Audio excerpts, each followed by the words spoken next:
방송사고가 났습니다. 자, 17절부터 19절까지 같이 한번 읽겠습니다. 시작. 그러므로 내가 그리스도 예수 안에서 하나님의 일에 대하여 자랑하는 것이 있거니와 그리스도께서 이방인들을 순종하게 하기 위해 나를 통하여 역사하신 것 외에는 내가 감히 말하지 아니하노라. 그 일은 말과 행위로 표적과 기사의 능력으로 성령의 능력으로 이루어졌으며 그리하여 내가 예루살렘으로부터 두루 향하여 일루리고까지 그리스도의 복음을 편만하게 전하노라. 사도 바울은 자신의 사역을 돌아보면서 자기가 했다라는 말을 하지 않습니다. 누가 했다고요? 네, 성령의 능력으로. 거기 보면 18절에 보면 이렇게 되어 있죠. 그리스도께서 나를 통하여 역사하신 것 외에는 내가 자랑할 게 없다. 그리스도께서 나를 통하여 역사하셨다. 내가 말하지 않는다. 그거 외에는 내가 아무것도 말할 수 없다. 거기 보면 그리스도께서 자신을 통해서 역사하셨는데 특별히 자신의 역사하실 때 하나님께서 어떤 방식으로 역사하셨는가 하면 말과 행위로, 자신의 말과 행위로, 또한 표적과 기사로, 그리고 성령의 능력으로 모든 것이 이루어졌다라고 이야기합니다. 자신의 모든 사역은 성령의 능력으로 된 것이다라고 고백하고 있습니다. 새벽에도 말씀드렸습니다만은 그리스도인은 내 힘으로 이룰 수 있는 거 아닙니다. 오직 성령의 능력으로 회복되고 살아나고 성령께서 하신 일입니다.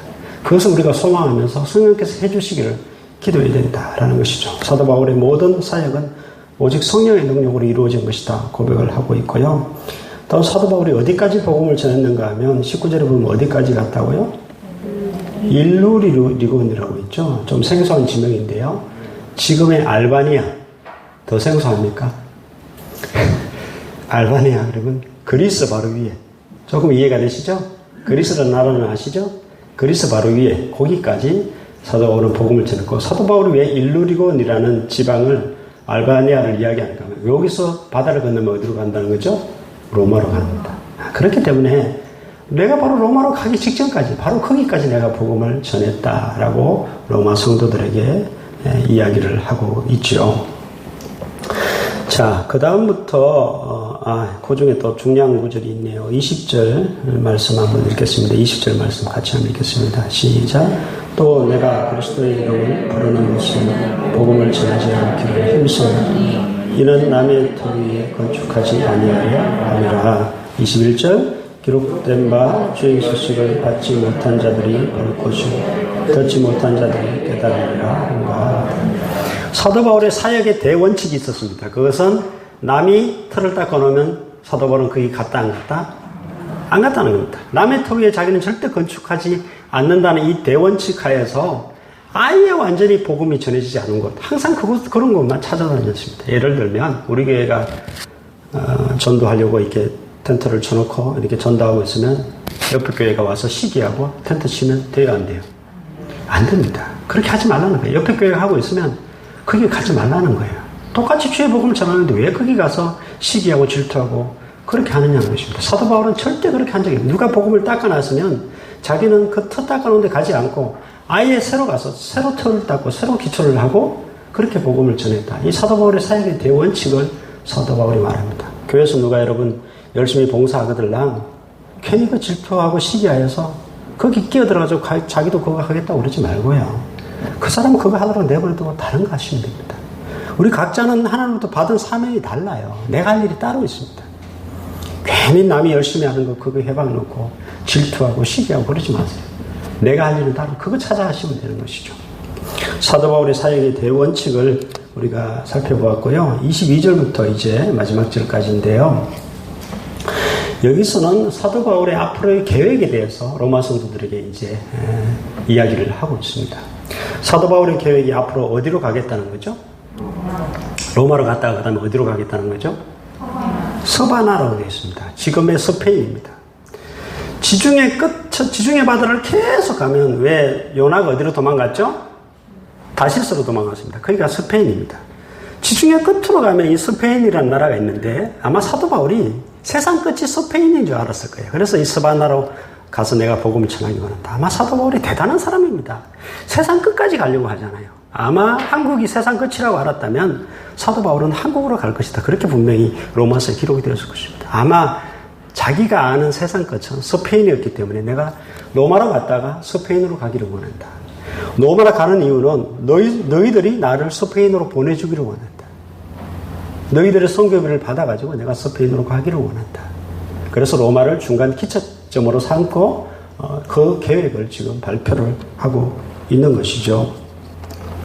여러분, 그런데요, 사도 바울이 또 여기서 우리가 또 배울 만한 중요한 교훈이 있습니다. 오늘 본문의 주제와 같은데요. 자, 30절부터 32절까지 한번 같이 한번 읽어보겠습니다. 30절부터 32절까지입니다. 같이 한번 읽겠습니다. 시작.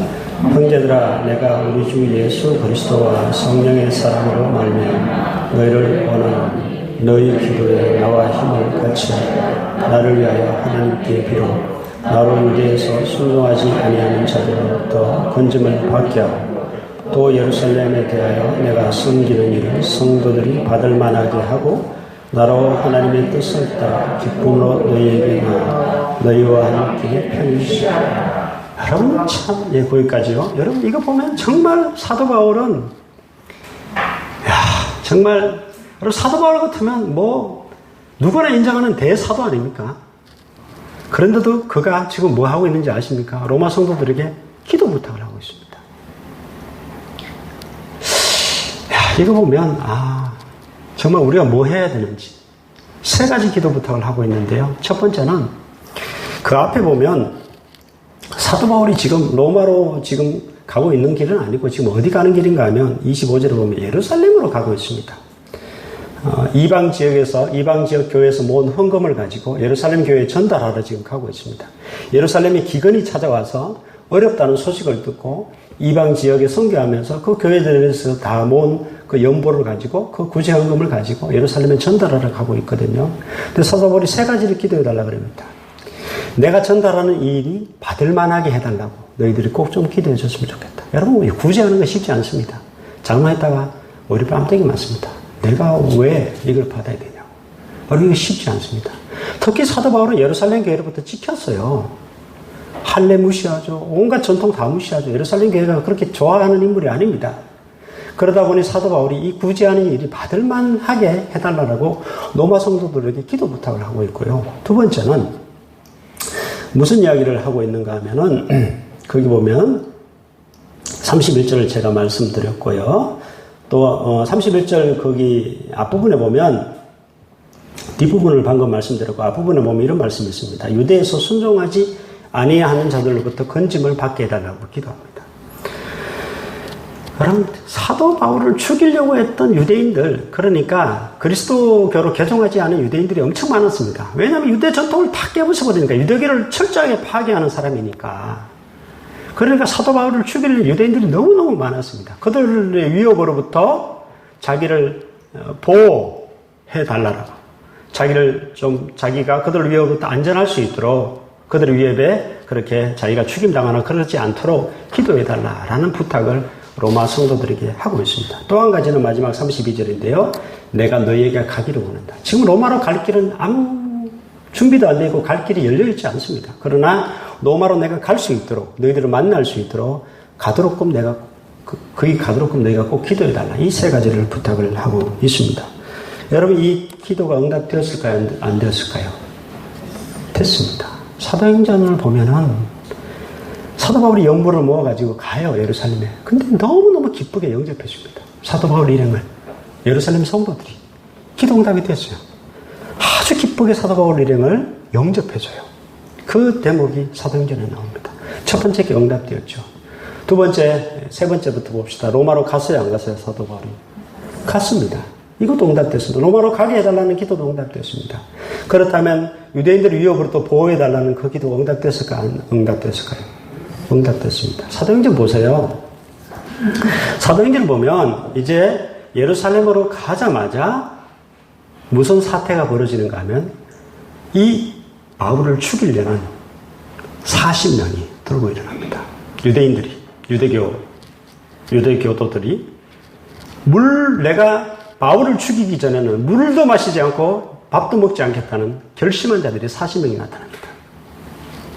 근데 놀라운 것은요, 사도 바울을 누가 보호하죠?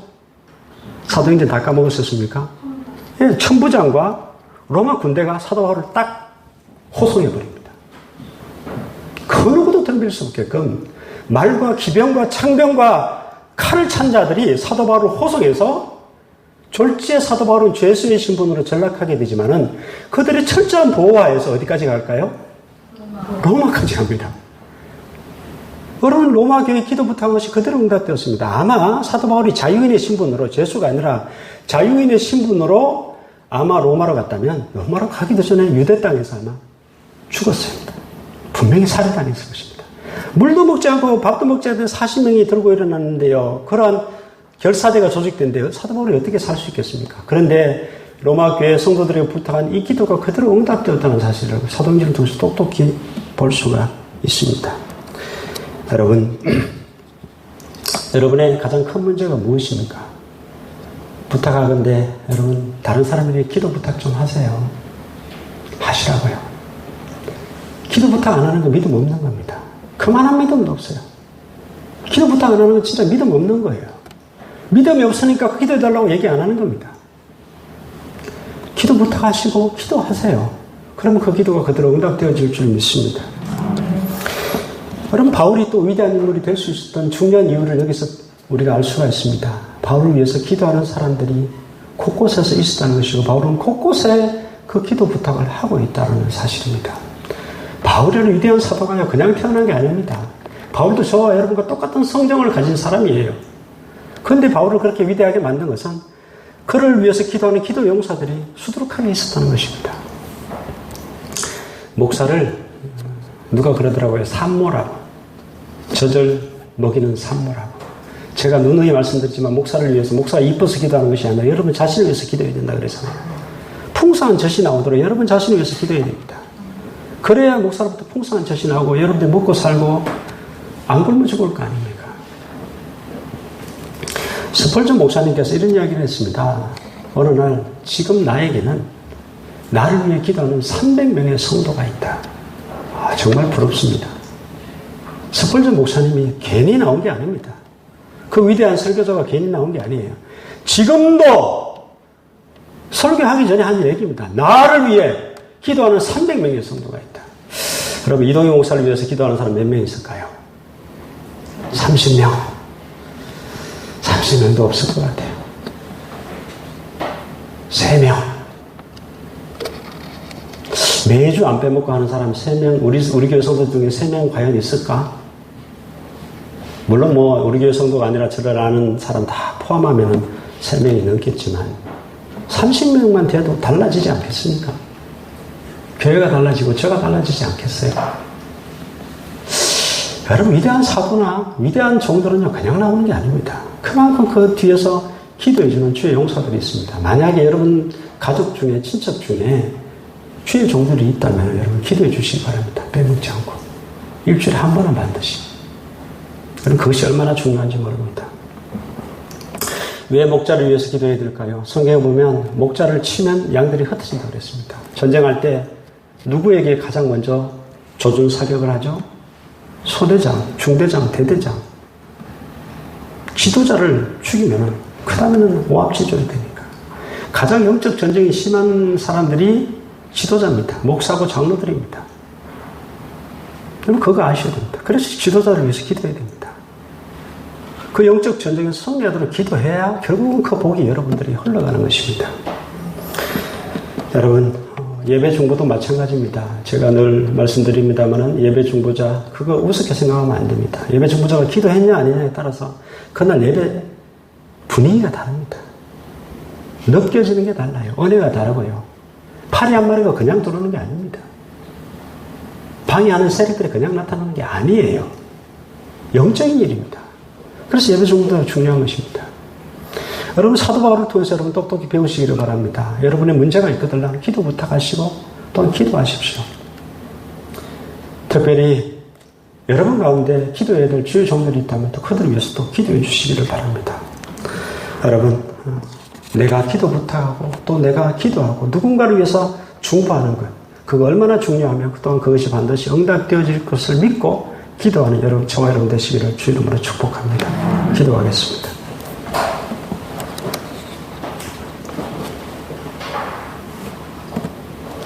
하나님 아버지, 오늘 사도 바울의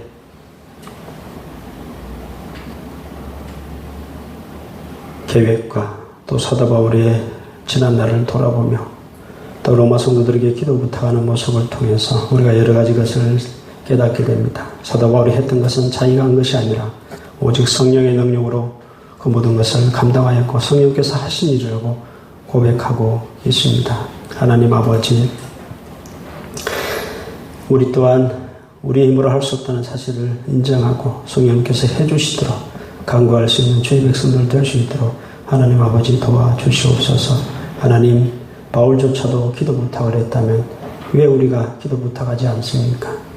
하나님, 가까운 사람들에게 또한 기도해 줄 사람들에게 기도 부탁하고 그 문제를 해결할 수 있는 귀한 제들 될 수 있도록 도와주시며 또한 주의 종들과 마땅히 우리가 기도해야 될 사람들을 위해서 기도하는 것을 빼먹지 않는 주의 백성들 될 수 있도록 주님 축복하여 주시옵소서.